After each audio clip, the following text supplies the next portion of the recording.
gentlemen, welcome aboard the Athletics Can't Wait Jets podcast, your nonstop shop for all things Jets. Now here are your hosts, Tim McMaster and Connor Hughes. Listen safely.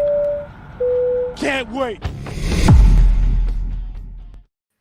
Welcome back to the Can't Wait podcast. It is Tuesday, December 7th, and we are recapping another Jets loss, 33-18 this time to the Eagles. Tim McMaster here, along with Connor Hughes and Marissa Morris. This actually the type of loss I was kind of expecting coming into the season, more than the embarrassing blowouts they've had where they were in it in the first half, fell apart in the second half, saw some progress from the quarterback. We'll get to all of that. We'll talk about the defense and its breakdown. We'll talk about the draft and where they're at as well.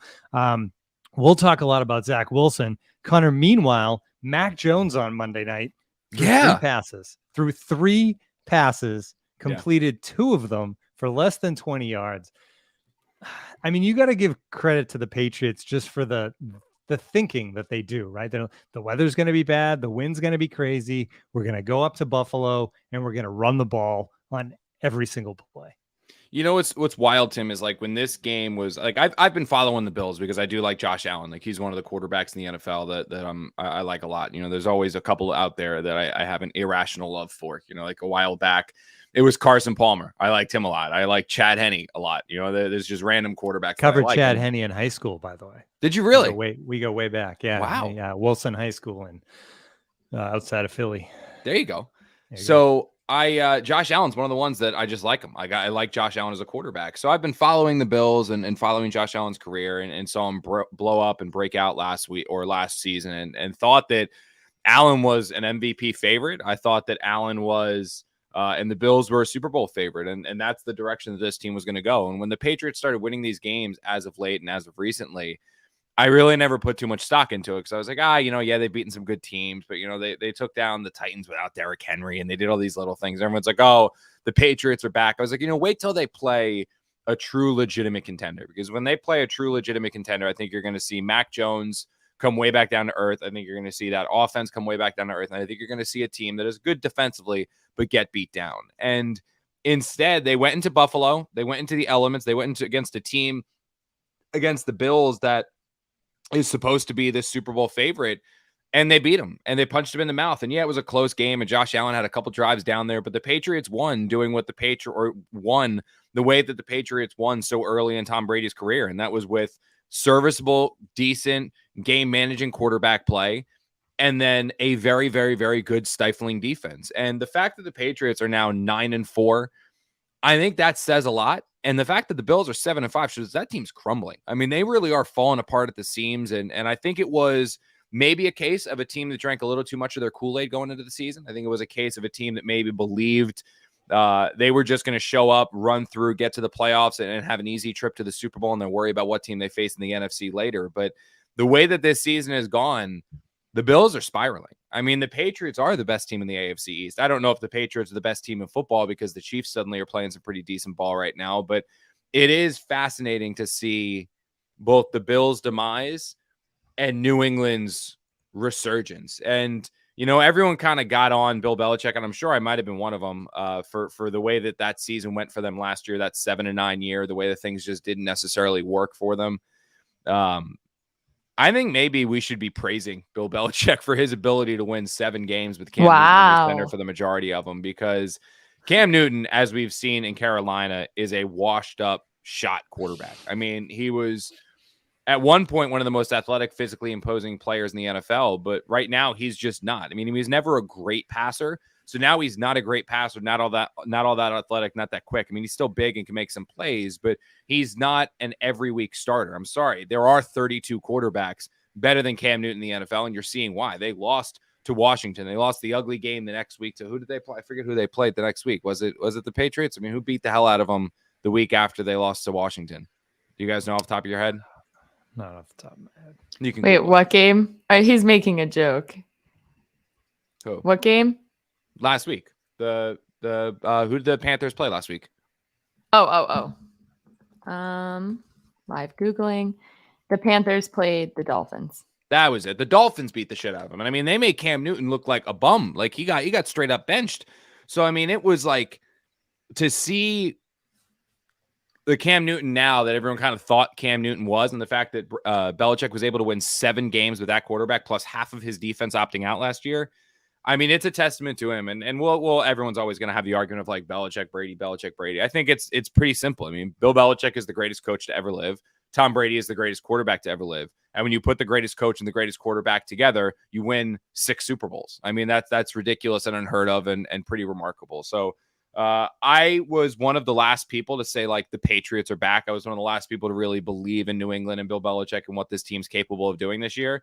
But at this point, with that defense and a game managing quarterback who's going to avoid the turnover, who knows what the hell they're going to do? Maybe we are trending towards a Belichick Brady Super Bowl. I mean, I know the NFL would be like absolutely drooling over the possibility of that, but it's pretty wild, honestly, to see what New England's doing. The fact that they were able to go into a game and game plan so well, they were like, we're just not going to throw the ball and still win. Hat tip to them, really hat tip to them. And it's kind of also a criticism of the Bills, the fact that you were home, you had the weather report, you were practicing there in Orchard Park, and you still had basically no idea. They had 11 days. They played on Thanksgiving. Yeah. And I'll be honest with you, I don't think it would have mattered. I mean, you could have had perfect weather, and I think the Patriots still beat the Bills. Honestly, I think that's how bad this team's kind of fumbling and rumbling right now. Yeah, and you talked about the offense, but the defense was I mean, I know they only scored 14 points, but the fact that the Patriots continued to somewhat run the ball successfully that entire game, despite basically telling them we're just going to do this every play. It was shocking. All right, back to the Jets. I mean, there's 20, like Stevenson, 24 carries, 78 yards, 3.3 a pop. But when you're running every play, that's not that bad. Bolden was averaging 7 yards a carry. Harris averaged, well, I mean, you take away the Harris 64 yards, 9 for 4. So he's probably averaging four something yards a carry. So look, I mean, they did what they had to do to win a game. And at the end of the day, it's all that matters. So I know Jet fans, like, they're going to get all up in arms about Mac Jones and Zach Wilson. Like, oh, all Mac Jones does is check it down. All he does is throw short. He never takes any chances. He never stretches the field, never puts the ball in harm's way. New England's 9-4 doing that. So maybe that's what Zach Wilson should do too. He threw the ball 3 times. Well, I'm talking about before this game. Like, I'm just saying. But like, we can call him McCorkle. I think that's actually like my new favorite. McCorkle? That is his name, Michael McCorkle, Mac Jones. Well, that's his name. That. Yeah. That's his middle name or his last name? No, that's his middle name. Michael McCorkle, and then Mac is his nickname, Jones. Huh, yeah. That's cool. So I think we should just start calling him McCorkle. That's what the Joe Biscaglia on our Buffalo beat was. I'm only like 3 sips into my coffee, so we're not going to start changing up names on me right now. But I will say that, like, you can't rip a team that is 9-4. You really can. I know that the Jets are taking the Patriots spent a lot in free agency, and the Jets are taking the more methodical approach. But the Patriots spent, and the Patriots drafted their young quarterback. They surrounded him with talent. They're not asking him to do too much, and they've won 9 games this year in a difficult division because the Dolphins suddenly look like a pretty good team. The Bills, obviously, yeah, they're crumbling, but they're a pretty good team. And the fact that New England has won 9 games in this division, I think, or 9 games this season, it's impressive. Like it is very impressive, and they're absolutely a team to be feared moving forward, in my opinion. The Jets have won 3 games this season, losing again on Sunday. Let's start. We'll talk about the defense in a little bit, but let's start with Zach Wilson. The Zach Wilson report card. We should officially name that this segment from now on, right? We'll just give a report card on Zach Wilson to start every show. If I was to grade him, Connor, I think I would go C+. I'd be higher than you. Yeah. Okay. Yeah. Well, the first half was good. First half was solid. The first half was the best football I've seen him play. Yeah, absolutely. So I think the telling part about the first half, obviously the completion percentage, 12 for 14, but 12 completions for 108 yards, which just shows he was taking the short stuff. He was taking what the defense gave him. He checked down. Couple of touchdowns in there. So let's start there. We can do the good, the bad, the ugly. The good was first half Zach Wilson. Oh, ridiculous. Yeah, I mean, I said at one point, and Robert Saleh said this after the game. He said this was, he said his footwork was amazing. He said this was the best that he has played, paraphrasing slightly, but within the structure of the Jets offense. And what he means is that for the first time, Zach didn't try to do too much. He didn't try to play hero ball. In fact, I only saw him maybe 2 or 3 times try to pull that hero ball out of his hat, and it was when the game was out of control and the Jets needed plays, and it was on Zach Wilson to go out there and try to make something happen. And you saw in that first half, you saw in those first 2 quarters, a quarterback that was going through his read progressions. I think one of the most impressive things that I saw And one of the things that I was like, okay, he's starting to try to put theory into practice, was there was a swing pass to Tevin Coleman on the left side. And a week ago, he flings what Saleh calls a little rocket at Tevin Coleman in the flat, and it goes high and behind him, and it's incomplete. This time, Tevin Coleman was in the flat, and you saw Zach take something off it. And I will admit that it was a little painful watching him like cognitively say, don't rifle this one in there, and kind of like slowly go. And which I think is one of the reasons why the pass wasn't all that accurate, was because you could kind of tell he was saying like, not just fling it, like, okay, just put this one in there softly, put it in there softly. And it kind of probably threw him off a little bit, but he got it to him. Coleman caught the pass, ran up a little bit. On the same drive, when the Jets scored the touchdown to Elijah Moore's in the back of the end zone open. It doesn't need 100 miles per hour. He just needs to get the ball there. So you saw Zach Wilson took a little bit off it and put it there. That's probably the first time we've seen him do that. So when you take that throwing maturation and you combine it with playing within the structure of the offense, what you get is an offense that against a pretty good Eagles defense, they're not great, they're not amazing, they're not top 10, but they're a solid, one of the better defenses they've played certainly over the last couple of weeks. And he moved them up and down the field in that first half. I mean, this was the first time, I think Rich Cimini had the stat. It's like the first time they've scored touchdowns on 3 consecutive possessions since 2014. And it was the game against the Packers where that was obviously the infamous Sheldon Richardson timeout game.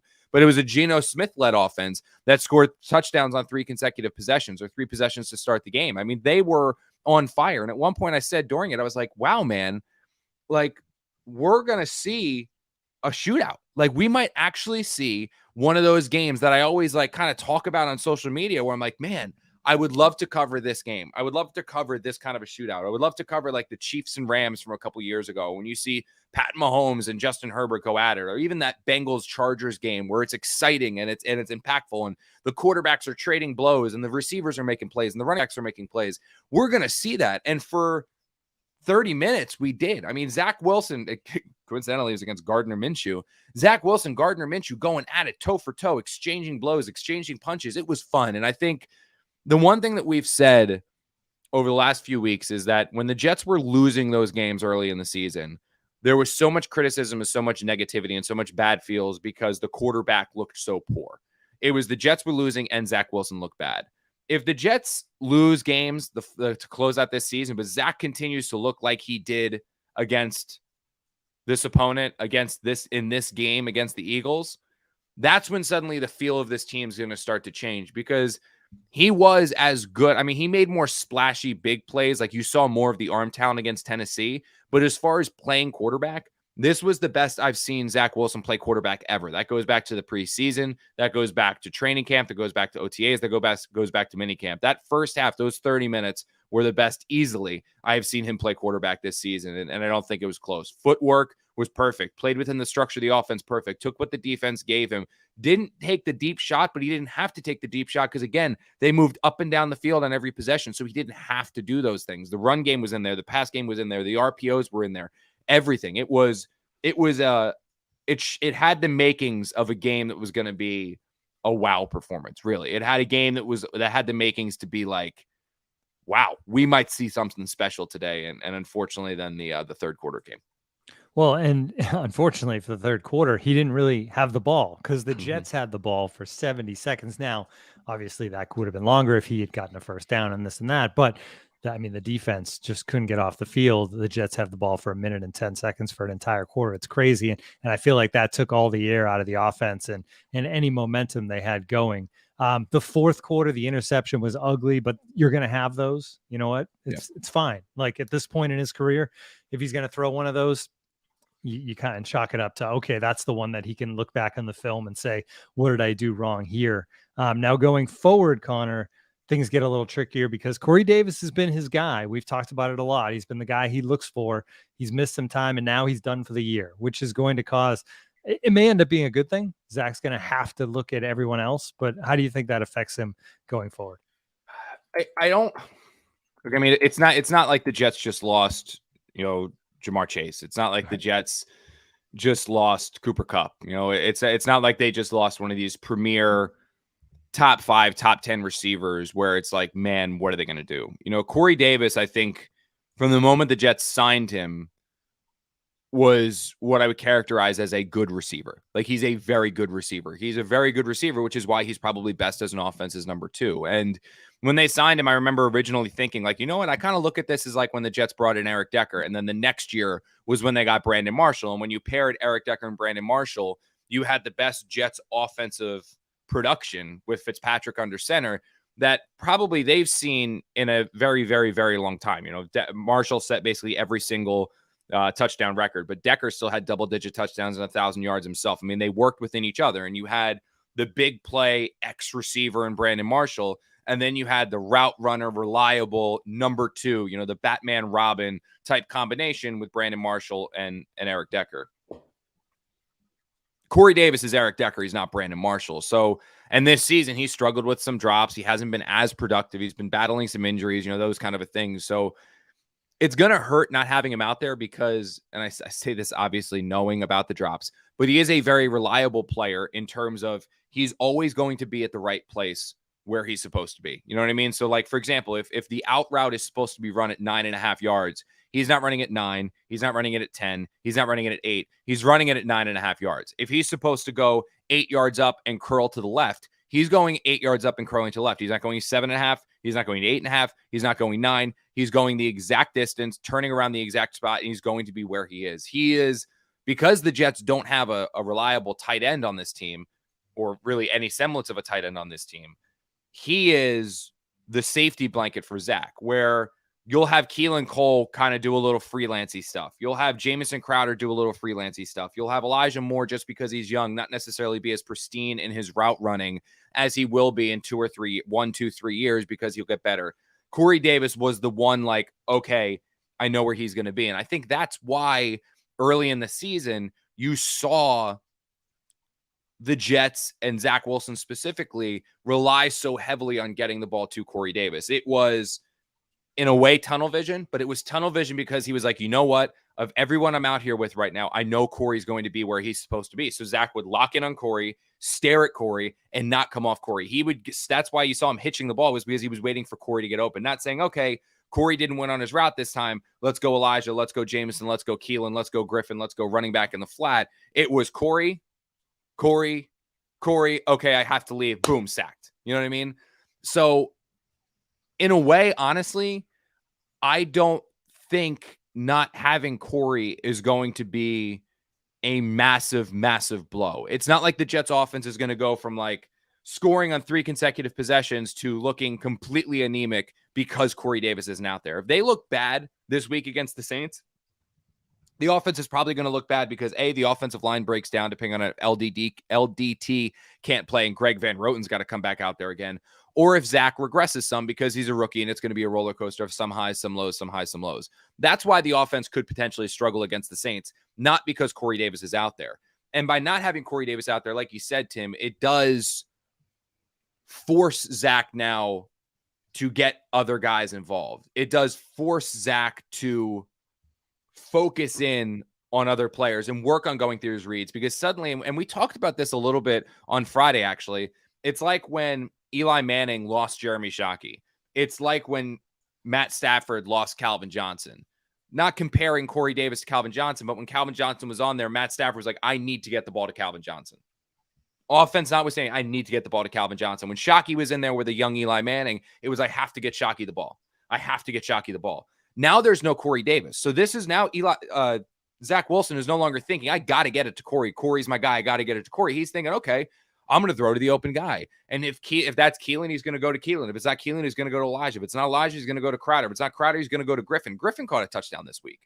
I mean, he's going to go through his progressions. And I think in a way it could benefit him the rest of this season because it will help him spreading the ball around. It will help him to continue to play within the offense. It can help him do all of these different things, which will make him a better quarterback. So next year, when the Jets do get Corey Davis back, when they do add whom they believe is going to be a true X receiver, whether it's somebody in the draft or if they go hard after Devontae Adams, when the Jets get that, you'll see Zach Wilson have a better understanding of like, okay, this guy here, and it'll help him mature. So honestly, if the Jets were a playoff contending team, if this was a team that was fighting for a title like the Bills or like the Dolphins or like the Patriots, where they're fighting to get into the playoffs or trying to make a run, losing Corey Davis hurts.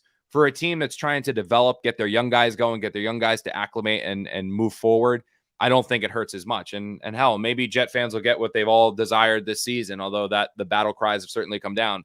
Maybe we'll get some more Denzel Mims with some free legitimate Mims starting reps. Yeah, because that's the position he played. Like Mims was behind Corey Davis. And in London, when the two were kind of both healthy before Mims got COVID and all that, when Davis came off the field, Mims went on. So maybe we'll get to see a lot of Mims, although you can see why he doesn't really play because he doesn't do anything. Like he's not a great route runner. And he's kind of just like we've said before, he's a very linear player. He's a fast athletic beast who's very good at running linear routes. And this Jets offense isn't about linear routes anymore. It'd be nice if Mims flashed a little bit and they could trade him, but I don't think that's going to happen. Real quick, Tim, I do want to say like the one thing and just kind of about Mims, and this will kind of go toe to toe. And this is not to defend Joe Douglas in any way, shape, or form because he needs to get better draft picks. I mean, the James Morgan pick, bad. You know what I mean? The defensive end they took, Jabari Zuniga, bad. Like there are bad picks, like Braden Mann, although I think that's probably because he's still dealing with that knee injury because he was a really good punter last year and he was a really good punter to start this year, hurt his knee and got hurt. But the thing that the Jets are battling right now, and one of the reasons why you always replace coach and GM at the exact same time is that the coach and the GM can work together and the GM can draft for the coach, for the coach's scheme. Joe Douglas in 2020 drafted for Adam Gase's scheme. That's why P. Ryan was going to be a great player for Adam Gase's offense because he worked within Adam Gase's running style. Denzel Mims was a great player for Adam Gase's offense because he's a linear player and Adam Gase wanted receivers that were fast, athletic beasts on the outside who ran linear routes. Those players are not fits within this offense, which is why you're starting to see Mims not see a ton of time. P. Ryan not see a ton of time. And that's it's almost, I mean, the draft isn't a total wash, I wouldn't say, because you still hope that Becton, although it seems very much like that guy's probably not going to play the rest of the year based off what Salah said yesterday, but we'll talk to him again on Wednesday. Unfortunately, you get this situation where it's like a draft class that could have been so valuable is now littered with players that probably were never going to be stars, but at least could have been contributors or potential starters if they were within the scheme that's best fit for their skill set that are now useless for this class. So it's a shame. The other shame is the defense right now. We'll be back with that after this. All right, can't wait, listeners. You've heard me talk a lot about Magic Spoon. Well, because it's so good. We're all trying to eat better, but a healthy breakfast doesn't have to be boring. Magic Spoon has all the amazing flavors you love without all the bad stuff. And it's amazing midnight snack right before bed or right before you're editing a bunch of podcasts on Sunday night. There are 0 grams of sugar, 13 to 14 grams of protein, and only 4.5 grams of carbs in each serving. And only 140 calories a serving. It's keto-friendly, gluten-free, grain-free, soy-free, and low-carb. You can build your very own custom box with flavors including cocoa, fruity, frosted, peanut butter, blueberry, cinnamon, cookies and cream, and maple waffle. So for you to try it out, go to magicspoon.com/wait to grab a custom bundle of cereal and try it today. And be sure to use our promo code WAIT at checkout to save $5 off your order. Magic Spoon is so confident in their product, it's backed with a 100% happiness guarantee. So if you don't like it for any reason, they'll refund your money, no questions asked. Remember, get your next delicious bowl of guilt-free cereal at magicspoon.com/wait and use the code WAIT to save $5 off. We thank Magic Spoon for sponsoring this episode. Today's episode of Can't Wait is sponsored by Masterclass. With Masterclass, you can learn from the world's best minds anytime, anywhere, and at your own pace. You can learn how to cook from Gordon Ramsay, improve your music skills with Alicia Keys, or even learn how to play basketball from Steph Curry. With over 100 classes from a range of world-class instructors, that thing you've always wanted to do is closer than you think. I've talked about this a lot on the podcast. I'm not the best cook, so Masterclass is perfect. I can start and pause and learn from all these different amazing instructors, and it's so amazing the wealth of knowledge they have, and I can't wait to continue to watch and learn from these instructors. So if you want to try out Masterclass this holiday, give one membership and get one free. Go to masterclass.com/firstdown today. That's masterclass.com/firstdown. And you can give one annual membership and get one free. Terms apply. All right. The defense said before the game that they were coming, and they very may be coming, Connor, but maybe a year from now. It's a long road. You can see them way off in the distance, tiny speck on the horizon. The Jets defense is coming. All right, let's get into it. I'll start here. A lot of the talk yesterday after practice, the Bryce Hall comments about not preparing for Minshew, and then Ulbrich came back and said, we prepared for the Eagles offense.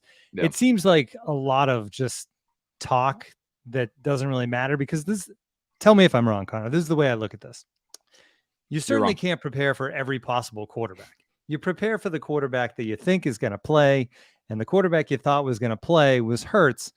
That said, Minshew playing instead of Hurts should have simplified things for this Jets defense. Suddenly you take an offense with a quarterback who's another running back and can get all this stuff done, and you pare it down to a quarterback who's less mobile and is just going to do the basics of the offense.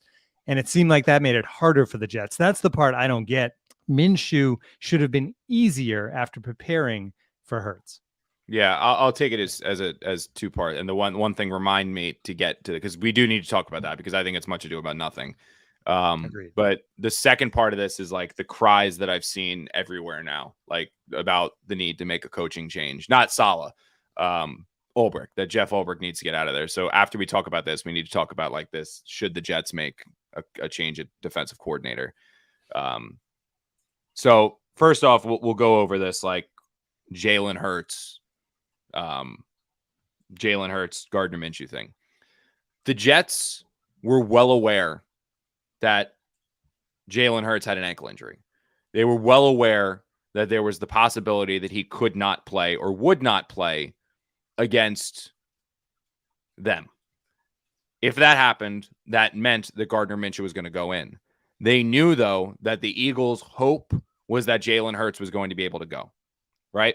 That's why the Eagles worked him out on the field on Sunday, hoping that he was going to be able to trend in that direction. Now, like, obviously, Jalen Hurts' people didn't really want him to go because they didn't want to risk further injury. They didn't see it as worthy of it in this game. So you kind of had the Eagles who were hoping he was able to go. Jalen Hurts' people who didn't really want him to go. End of the day, he does not go. The Eagles do not have two different offenses. The Philadelphia Eagles have one offense, and it's the Philadelphia Eagles offense. Hoping that Jalen Hurts could play and then knowing that Gardner Minshew is the backup does not mean that the Eagles have this offense with Jalen Hurts, this offense with Gardner Minshew, and if Hurts can't go, it is a brand new offense. When Bryce Hall said the Jets prepared for Jalen Hurts, it means that they were preparing for some of the things that Jalen Hurts does well, but they were also preparing just for the Eagles offense. The plays that the Eagles run were not going to change if Minshew was in there as opposed to Hurts. Hurts, obviously, and this is where, look, Bryce Hall is a second-year player, okay? He was not used to dealing with the media like he does, where he's basically become a weekly talker because his plays warranted being a weekly talker, but he wasn't used to this at college. So he's going to say things not totally realizing what they sound like because he's not, I mean, again, the kid, he's still a kid. Like he was an unknown, seldom playing rookie last year. And now he's a starter getting all this media attention. I mean, he's going to have to learn. The Jets are going to have to train him like, this is what you say, this is what you don't say. So it sounded very, very bad when he came out and said, we didn't prepare for Gardner Minshew. We prepared for Jalen Hurts. What he was trying to say and what he meant to say was that we prepared, and what Ulbrich said yesterday was that we prepared for the Eagles offense. We knew and again, he got himself screwed up as well, where he's like, they're pretty much the same quarterback. What he meant was that they've run pretty much the same plays. Like clearly they are not the same quarterback. Like Jalen Hurts is one of the more elusive runners this side of Lamar Jackson. Like, I mean, Lamar Jackson might be the only quarterback, the only better running quarterback in the NFL than Jalen Hurts is Lamar Jackson. I mean, Jalen Hurts is on pace for something like 900. I did the numbers, like 900. He was on pace for 984 rushing yards, which would have been the third most by a quarterback in NFL history. Gardner Minshew would have to run 984 times to get 984 rushing yards. Like there are different play styles. They do different things. But as you said, the plays that they ran with Jalen Hurts were the same plays they ran with Gardner Minshew. Just instead of Jalen Hurts keeping it or instead of some quarterback designs, those plays were thrown out. The pass plays they ran with Minshew, same pass plays they ran with Hurts. The run plays they ran with Minshew, the same run plays they run with Hurts. The only difference is you took that X factor of the quarterback truly running around and getting those big chunk yards out of the equation, but it was the same offense. So they prepared for the Eagles offense because they couldn't put all of their eggs into preparing for Jalen Hurts, then have Minshew go. They couldn't put all of their eggs in the basket of Minshew and then have Hurts go. So they prepared for the Eagles offense, which they knew was not going to change.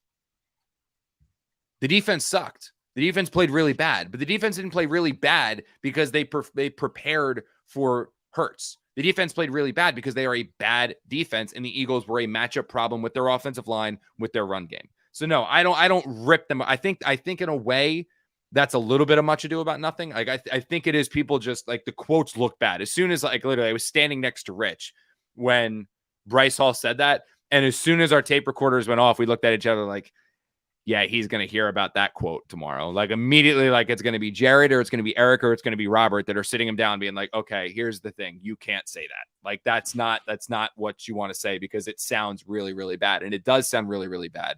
But when you actually sit down there and think about it, the offense did not change.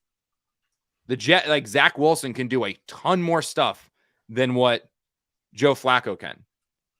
The offense Joe Flacco ran 2 weeks ago and the one Zach Wilson's run the last 2 weeks is the exact same offense. It doesn't change, right? Like when Lamar Jackson went out and they replaced him with the I forget the kid who's behind him. It's not Robert Griffin anymore. It was he's a new quarterback. The offense did not change. It's the same offense, just the quarterback might do different things to his skill set. But as you said, Tim, and to your point, not having Hurts in there made things easier for the Jets because now they did not have to worry about the running threat. They didn't. And Minshew is probably a more polished passer than Hurts is. He is. He's a more polished passer. Jalen Hurts is not a very good thrower of the football, but he makes up for it with his athleticism and running ability. That part of it probably came into play a little bit, but not enough where it would completely wreck a game plan. It wouldn't. If anything, it simplified things because the Jets no longer had to worry about the quarterback running all the time. Yeah, I don't think the game plan was, you know what, Hurts won't be able to throw to his tight end, so leave that guy wide open. No, correct. And then like the other thing too, and we'll talk about this now because we had it was the talk. I've seen it, and I've seen it in my mentions. I've seen it in my DMs. I've had some Jet fans that I know who like I've met through social media or I've met along the way have texted me about like, oh, you know, seeing the Jets might move on from Ulbrich or the Jets should move on from Jeff Ulbrich after the year.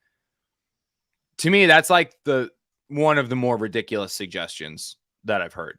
I mean, the first 3-4 weeks of the season, we were talking about Jeff Ulbrich as if this continues, the guy's going to be getting head coaching interest.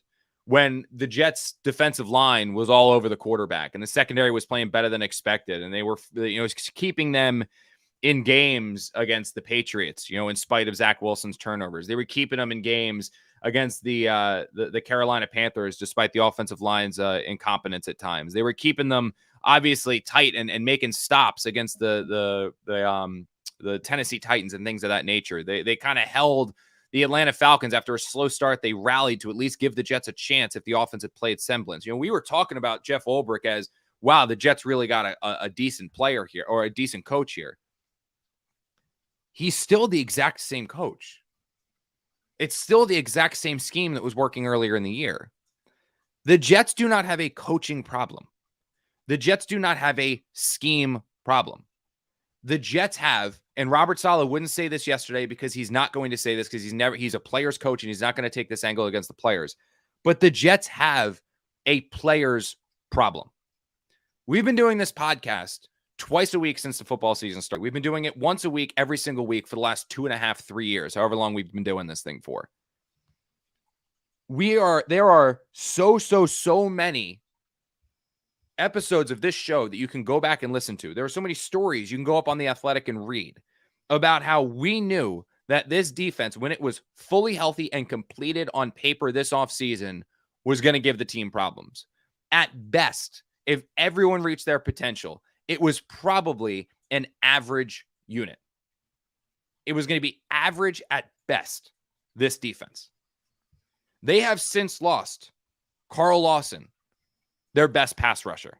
They've since lost Bryce Huff, their most disruptive defensive end. They've lost Sherwood, and Hamza, two inside line or outside linebackers that they believed in.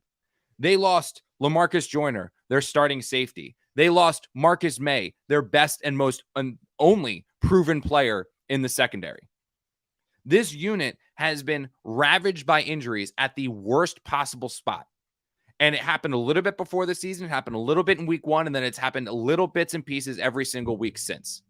You have guys like Ronnie Blair playing significant snaps. You've had to turn to guys, and it's worked out in this case, but you've had to turn to guys like Quincy Williams to be your new starting inside linebacker because of injuries to Jared Davis, which he admitted yesterday he's still not recovered from, who you claimed off the waiver wire. Now, it's worked in the case of Quincy Williams, but still, the Jets had to go to the waiver wire to find their starting inside linebacker. Brandon Echols was supposed to be their starting corner. He's out. They've had to turn to Javelin Guidry and Isaiah Dunn. Guys like Ashton Davis, Elijah Riley, Isaiah Dunn, Javelin Guidry, Mike Carter, Ronnie Blair, Nathan Shepard. These are guys who are playing significant reps for the Jets. Significant reps for the Jets. They would not, 7 players, they would not start on another team. So you have a coach in Ulbrich who is running Robert Saleh's scheme from San Francisco, who is doing everything that he can to scheme and find ways to get this Jets defense to reach some level of competence, to get this Jets defense to play some level of good football. The problem is that the only fix for this Jets defense is not happening in weeks 10, 11, 12, 13, 14, 15, 16, or 17. It is not happening this month. It's not going to happen next month. The only fix for this Jets defense is coming in March and in May, and that's with free agency and the draft. The Jets need players on this defense. It was always going to be an average at best scheme, and then it has been decimated by injuries. And you're right, every team gets hit by injuries. Every single team deals with injuries in the NFL. But the Jets' incompetence with drafting, and you can go from the Mike McCagnon run to you can go to Joe Douglas's approach in 2020 and 2021 to go offense focused, which was the right call. But the decision to go offense focused in free agency in the draft the last 2 years has made it so that outside of the original on paper starting 11, there's no depth. These other teams that you talk about that deal with injuries, oh, the Chiefs deal with injuries, oh, the Patriots deal with injuries, oh, the Packers deal with injuries. How come they're still good and winning games? Because the Chiefs, Packers, Patriots have years and years and years of draft competence, not negligence, that when one player goes down, yeah, maybe the next player isn't as good, but it's somebody that's been in the system developing who's ready to then take over and fill in when his time comes, when his name is called. Mike McCagnon's run as general manager was arguably the worst 5-year draft run in franchise history. I would put that 5-year draft run up there with some of the worst drafts, in NFL history for any team. The Browns blunders, the Lions blunders, McCagnon's blunders are as bad as those blunders, and you are still feeling those ramifications. In 2020 and 2021, when Joe Douglas took over and said, I need to fix this offensive line and this offense, because you have to remember, like, it's fun to watch Zach Wilson throw these, the 3 straight possessions with touchdowns. It's fun to see what the Jets are doing right now with this current offense. When you see even Mike White have the game that he did, and Elijah Moore looks good, and you're getting some good running when he was healthy from Mike Carter, and the offensive line, which suddenly looks pretty solid, right? Well, that's because Joe Douglas invested in 2020 and 2021 a substantial number of resources into fixing the offense. But when you put so many resources into one side of the ball, you kind of have to put the other side of the ball as, okay, we're going to fix that tomorrow. We have to do that today. You are seeing the results because of these injuries of that pushing, we'll fix the defense later. We have to focus on offense right now, which was the right call. There is no criticizing Joe Douglas for doing that. But by pushing the defense aside, you're seeing the ramifications of that. Because when Carl Lawson goes down and Bryce Huff goes down, there's no Mike McCagnon draft pick from 2015 through 2019 to fill in. There's no Joe Douglas draft pick from 2020 or 2021 to fill in, because those resources went to the offensive side of the ball. When the Jets need a secondary, when they need a safety, there are very few resources there. The Jets had to sign somebody off of the Eagles practice squad in Elijah Riley, and he is now their starting safety. Like, I know Bo loves him, but at the end of the day, it's still Elijah Riley. He's their starting safety. And Ashton Davis, now you're starting to see him come along a little bit and develop with some playing time. But what you're like, the players are not there for this defense to be successful. The defense, when they had the vast majority of their starters absent, maybe Carl Lawson, you saw a pretty decent group those first 3-4 weeks of the season. Then the Jets started losing guys like Marcus May. They started losing guys like Bryce Huff. They started losing guys that were playing so well. And the reason this defense was able to exceed expectations early, they lost those players. And because of the draft incompetence, draft negligence, and the decision to go offense the last 2 years, there were not players there to fill in. This defense can be fixed. The Jets are hell-bent in their belief that it will be fixed this offseason. You only need one offseason, one devotion of several draft picks, one solid free agent signing, and you can fix this defense. And the reason where you can believe in that is because next year, if they go out there and they sign J.C. Jackson from the Patriots and J.C. Jackson goes down, you're not turning to unproven, undrafted rookies. You're turning to Brandon Echols, who has played a substantial amount his rookie year. Isaiah Dunn played a substantial amount his rookie year. Javelin Guidry played a substantial amount the next 2 years. Those guys will have the experience. So when one guy goes down, no, they are not as good as J.C. Jackson, but they have experience and have played before where you now have depth. The issue that is plaguing this Jets defense is both a talent at the top issue and a talent deficiency at the depth positions. They don't have depth. So when you get hit with injuries, there's no one there to step in and fill up. It doesn't matter who you put on this defense. No defensive coordinator is going to have success in this current situation. Not the success that would warrant, oh my God, look how good he is. Every single defensive coordinator would struggle in this regard. The reason Robert Saleh's defensive coordinator was able to have success in San Francisco when they were nailed with injuries last year was because they had been drafting well for the past 3 years. So when one guy went down, someone else was able to fill up. The Jets don't have that someone else because they haven't invested those resources in acquiring that player. So I know it's hard to say, like, look, you just got to believe this. Yes, you're going to take your lumps this year, but it's going to be the future. You have to look towards the future. You're going to see the future. That's truly the case here. This team needs another free agency devoted to the defense. They need a draft devoted to the defense. And if they get those things, you will see suddenly Jeff Ulbricht's not some bum. You'll see him look like the defensive coordinator that was turning heads the first quarter of the season when he had players at his disposal before he started losing so many important players. So I know it's tough and I know everyone wants change. They want immediate gratification. They want immediate success, but that's just not going to happen. That's not going to happen for this team this year right now.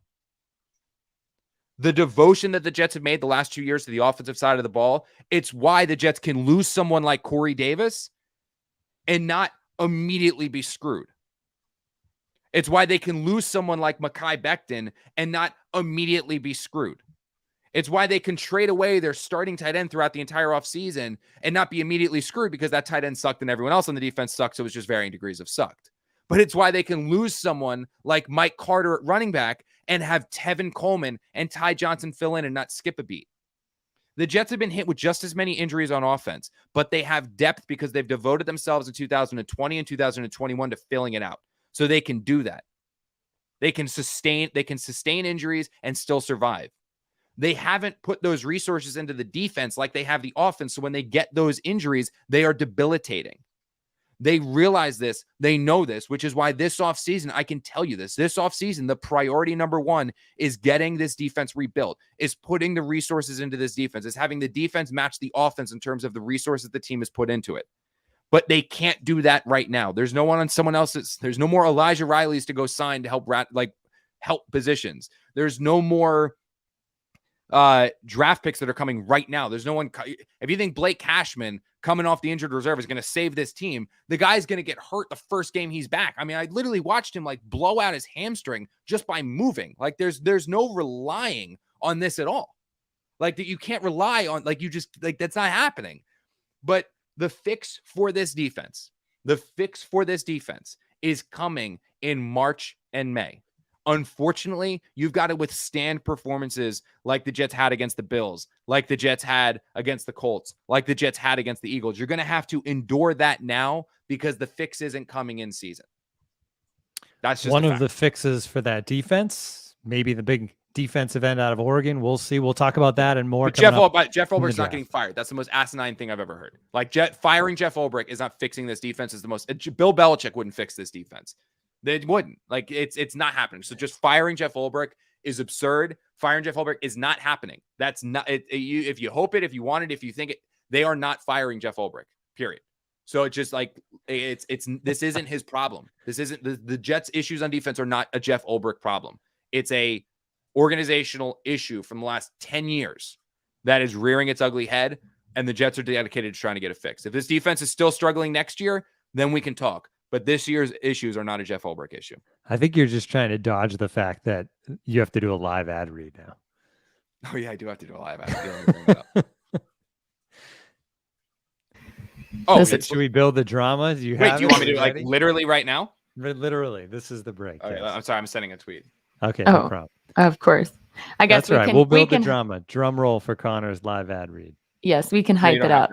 I thought the reason Connor's doing this live ad read is because he has sampled a lot of this product and he is an expert to talk about it. So that is why you get the honors, Connor. So are you ready? Mm-hmm. I'm ready. Okay. Bring it. All right.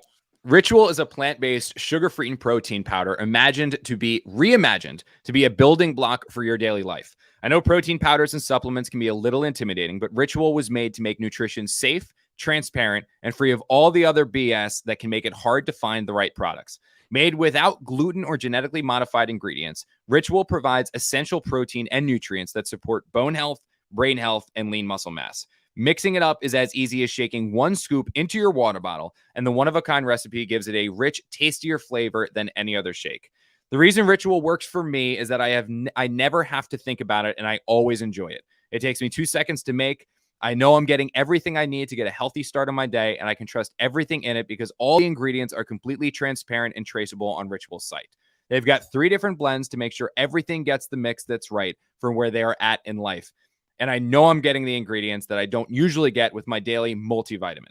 So why not shake up your Ritual? To make trying something new less scary, Ritual offers a money-back guarantee if you are not 100% in love. Plus, our listeners, get 10% off during your first 3 months. Just visit ritual.com/wait to get yours today. That's ritual.com/wait. That was amazing, Connor. That was much better than your pre-recorded read. I guess you should do them all live. Well, Tim made fun of my radio voice, so I was like, all right, we're scrapping the Z889 radio voice. I will have to say that the chat thought I was about to toss to a Roman read for you when I teased that like you used a lot of this. I can do one of them next. I'll do a Roman this week. Yeah. That thing will be clipped and posted all over social media like endlessly. I'm positive Kano. I'm going to be Roman Hughes after that. Positive Kano, by the way. I wasn't sure. I feel like the A block, we'll call it, when we were talking about Zach Wilson, I think positive Kano survives because of that before you went off on the defense. So people have said that, I think my defense rant was even positive. Like they suck, but they suck. I mean, we knew they were going to suck. Like Jack Stalo was, by the way, on my Halo watch party on Twitch last night. We're doing a Halo playthrough. I know Tim's got a baby now, so we can't play Halo with us. But does Michael have Halo? Does he have an Xbox? No, he's more of like a sports video game kind of guy. Never played Halo. Maybe in the off season when he has some more time, you can get him into. Although after the wedding, I need. He needs to like really. But isn't the wedding's like a week after the season? Oh no, a week after the Super Bowl. Yeah, we're dropping the Hopefully it's the week after the Browns season. We're going to see how many people show up. The Browns have some work to do if they're going to be playing the week before your Super Bowl, the week before your wedding. Yeah, he needs to really start helping with that stuff. So no video games. Super Bowl or the wedding? Both. All right. Wait, Marissa, I got a question. I have a question. Okay. Say the Browns win the Super Bowl, and they schedule the Cleveland parade on the day of your wedding. Well, I don't think I think that's postpone worthy. No, I already accounted for all of this because, yeah, for sure. Like you can get married. Would you? Well, the parade though is always midweek. You don't want to do that. There's no way. It's like 2 weeks later. There's no way the city of Cleveland would wait 2 weeks. What if the city of Cleveland gets hit by like a torrential storm and like a snowstorm, and there's like 7 feet of snow, and they're like, "Well, we can't do the parade until Marissa's wedding day." You would have to go. You would have to go to the Super Bowl, I would guess. Like you have to be on the float with him. No, I mean, you can get married. I know, like we could get married at any time. Of course, I totally agree. Yes. I am a very cool eventual wife, and 100% would be like, we need to be on those floats. So I have a second request. I have a second request. What is If they win the Super Bowl, if the Browns win the Super Bowl, Michael has to go full J.R. Smith. And from the moment they win the Super Bowl to the after the parade, there's no shirt and he's wild. He would wild never. child Michael Dunn. He'd go viral. He'd be the most famous person in the world. Are you kidding me? He would never. And then as Baker Mayfield or Case Keenum, it's not gonna be Baker Mayfield. He sucks. As Case Keenum's giving this speech because he takes over for Baker Mayfield and leads the Browns to the Super Bowl. As Case Keenum's giving the speech atop whatever stage is in Cleveland, Michael goes up and shirtless Michael snatches the mic from Case Keenum and just screams, "We're mother effing champs!" And then spikes the mic and shotguns a beer. No, that would. That's what we're gonna do. That's what we're gonna get him to do that. Tim, that would be awesome. There's a lot of ifs. He'd be a hero. In this scenario. He would be a Cleveland. Marissa, you and him would not pay for a meal in Cleveland the rest of your lives. I mean, I don't know how many restaurants. Of course, you'd have to stay in Cleveland the rest of your lives. Yeah, of course. That's the downside. Also, I don't think Cleveland has that many restaurants. Shoot, I'm getting a call from the wedding DJ right now that I was supposed to call back last week, and I'm just realizing that I forgot. So, yes, I'm telling lots you. to do. But we're gonna. I'm actually gonna text Michael now and tell him that if they win the Super Bowl, this is what's happening. I'm gonna be his PR man. I will make him so famous. I will be his PR man. 100%. He will be the most famous, best. Should be starting, but second string guard in the world. His Madden rating will skyrocket, and the Jets will claim him because there you go. They don't need LDT, they need Michael Dunn. That's what they should have traded. They shouldn't have traded for LDT. I should actually talk to somebody about that. That was bullshit. I traded for Michael Dunn in my Madden league, and I haven't lost yet. So, yeah. Anyway, all right, back to the Jets.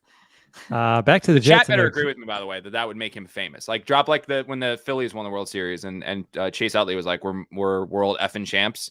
That's what Michael Dunn's going to do, but he's going to be shirtless, and he's going to steal the mic from Case Keenum after Baker Mayfield gets benched, and then spike it and walk off, and then chug a beer. Tell you, he would be here. He'd be more famous than Travis Kelce when he dressed up like a mummer and gave sang the we don't no one likes us, we don't care song. I'm telling you, this is it. This is how you retire early, Marissa. For our audio listeners, I'm just rolling my eyes at Connor right now. I'm telling you, we're on board with it. If you couldn't tell, we'll Connor's see if this coffee makes it is to kicking the audio in. version. Actually, yeah, exactly. Marissa has veto power, and Connor never listens back to anything, so he'll never. So cut all of this out. No. Oh, I was gonna say you better not cut my Michael Dunn rants out. Some of your other sometimes rants, we slack back and forth during your rants, Connor, and say should we cut this out? What do you I actually think? posted the Bills pod during your earlier rant. Okay. All right. Continue. Back to business, and that is the draft. So the Jets still in control of the 4th and 5th picks, although they flipped. The Jets moving up to 4th. Seattle with their victory. Stupid Seahawks with their victory, moving back to 5th and spoiling my picks for the week. More news from the draft, though. As expected, Oregon defensive end Kayvon Thibodeau declaring for the draft on Monday. He won't play in Oregon's bowl game, so no risk of an injury there. Why would you play in the bowl game when your head coach already left and isn't going to be coaching it? College football. Ugh. But anyway, that's back dumb, to the Jets. They should finish out the season. Brian Kelly should finish out the season with Notre Dame. Yes. NFL, when coordinators are getting interest, they still finish the season. I think they shouldn't be allowed to job. He's take the new job until. There should be some sort of thing where you can't accept the new position until just do it after the year. Wait till everyone's done, or once you're eliminated. Do it. Well, you can't interview for a job until your bowl game is over. That's my new rule. Aside from being Michael Dunn's PR person, I'm going to run college football as rule office. I'm the NCAA college football commissioner, and that's my rule.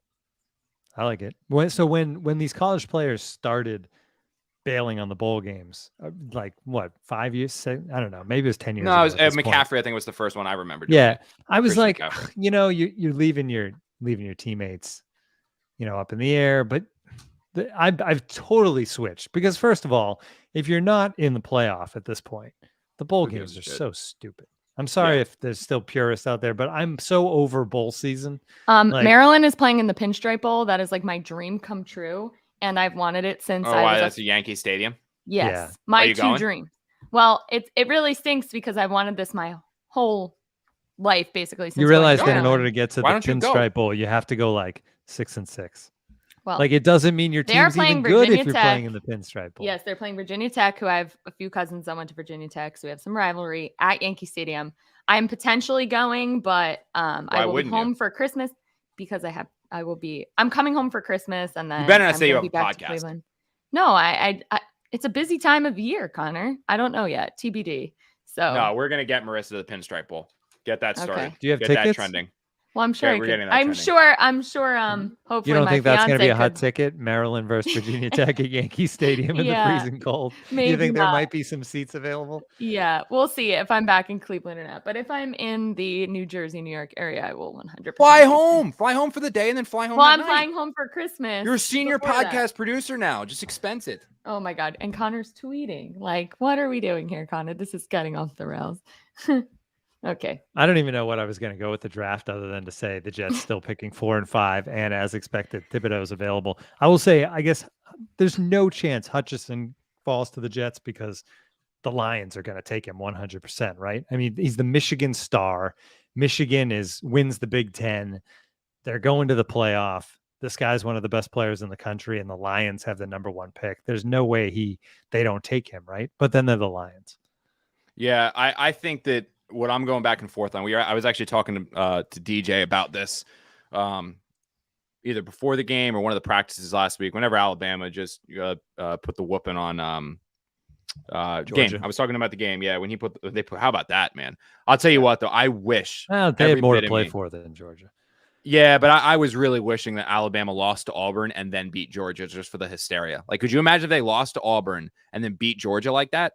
You can't put Georgia in the playoffs, not Alabama. So then it's going to just be absolute complete hysteria. But I think that the Jets want a number 1 X receiver. Like, they do genuinely want that. And I think Devontae Adams, if he hits free agency and they could somehow lure him here, I think he would be the perfect player to pair with Corey Davis. Then you have Elijah Moore working in the slot and outside. I mean, Devontae Adams, Corey Davis, Elijah Moore with Keelan Cole as like your 4th guy, or even Denzel Mims in the mix. I mean, that 1-2-3 punch literally gives the Jets the potential to be one of the best receiving cores in the NFL outside of maybe the Tampa Bay Buccaneers. Well, definitely the Tampa Bay Buccaneers and maybe the Kansas City Chiefs. I mean, that 1-2-3 punch would be absolutely ridiculous. Now, I think that Devontae Adams either going to get tagged or he's just going to go wherever Aaron Rodgers goes. But if he says, I'm going to go whoever pays me the most money, he's the player that you go and pay the most money without a doubt. But assuming that doesn't happen, I think the Jets need to go get themselves a number 1 receiver in the draft. I mean, I do genuinely believe they need an X. If that's what I could totally see, is you go either Hutchinson or that kid from Thibodeau, the kid from Oregon, with one of those first-round picks, and you go Jamison Williams, the Alabama junior, 6'2", 189, 68 catches, 1,400 yards, 15 touchdowns this year. You draft him as your other first-round pick, and you suddenly have Williams, Davis, Moore, and then you've got the pass rusher to add to the mix as well. And then you can circle back with that high second round, your own second round pick or a high second round pick, and draft a guard or a tackle and keep building out that offensive line and things like that. So that's my personal opinion. And I'm all aboard now with DJ, where I like this. Look, this receiving class isn't as good as last year. Like, I don't think Williams is as good as Devonta Smith. I don't think Williams is as good as Chase. Like, you're not going to get that type of a player. But if you view Jamison Williams as a legitimate, no doubt, number 1 receiver who is a, 90 catch, 1,300 yard, 10 touchdown guy in the NFL, you draft him and add him to this offense, because that's what this team really is missing, is a true X. Is you go out there and get it, and you go Williams and a pass rusher or cornerback, but that's a pass rusher or cornerback with your first round pick. Williams with your second first round pick. In the second round, you go with I would go 2 offensive linemen, tackle and guard, round out that offensive line, and then just go BPA the rest of the way. Yeah, that's the dream. I don't think Thibodeau or Hutchinson are there for them if they're picking 4 or 5. Maybe they will be. Who knows? I mean, there's a chance, but they would need somebody to trade up for a quarterback. Like, that's what happened when you have those players. But is that quarterback doesn't exist to trade up for, though? Correct. But this is also the NFL draft. I mean, who would have thought a kid from BYU was going to be the second overall pick in the draft, like, 6 months, a year ago? So what you're going to need to have happen is some quarterback has a big bowl game. People go batshit crazy over a pro day and the combine and the interview process and things like that. And then somebody to trade up, and that pushes everything down. Because when you find players like Smith, like Devonta Smith, the Eagles getting Devonta Smith in the teens, you know what I mean? Or maybe it was 11 when they drafted him. I can't remember. when you find those players falling to that spot in the draft, it means there's a run on quarterbacks, which there was. When you had Lawrence go 1, then Zach Wilson, Trey Lance, all these guys, Justin Fields, all those guys go to push everyone down. That's usually what happens. So the Jets are going to need somebody to say, like, I need this quarterback, trade up and get it, and that pushes them down. So that's what they're going to need to have happen. But if not, Stingley's going to be there. Williams is going to be there. There's a good amount of offensive tackles in this draft as well. So there's going to be serious options. And again, everyone and their uncle, Tim, you and I included, talks about the 2 first-round picks. The Jets also have the Panthers' second-round pick and their own second-round pick. So their second-round pick organically is going to be top 5. The Panthers has a chance to be top 10. I mean, the Jets had, like, this draft coming up. I'm going to write columns coming on this next week, trying to already plan ahead. But this draft that is coming for Joe Douglas and on the Jets, this will be franchise-altering, because this draft, these picks this year, both in 2021 and 2022, this 2-year stretch will be the reason why the Jets are a Super Bowl contender in 2 years, or why Robert Saleh, Joe Douglas are fired and the Jets are in another 5-year slump. Like these 2 drafts will be franchise altering with polar opposite results, either for the extreme great or the extreme bad. There's no in between with the amount of picks these guys have. Yeah, it's a fascinating time to be a fan. And I think the offseason is going to be a lot more interesting than the season at this point. That's fair to say. We will continue, though, on with the Zach Wilson watch, the grading, the previewing of the next stuff. Saints coming up this week. We'll get you ready for that later on this week when we're back with the podcast. You can save 33% off a subscription to The Athletic by going to theathletic.com/can't wait. We'll talk to you again later this week, everyone.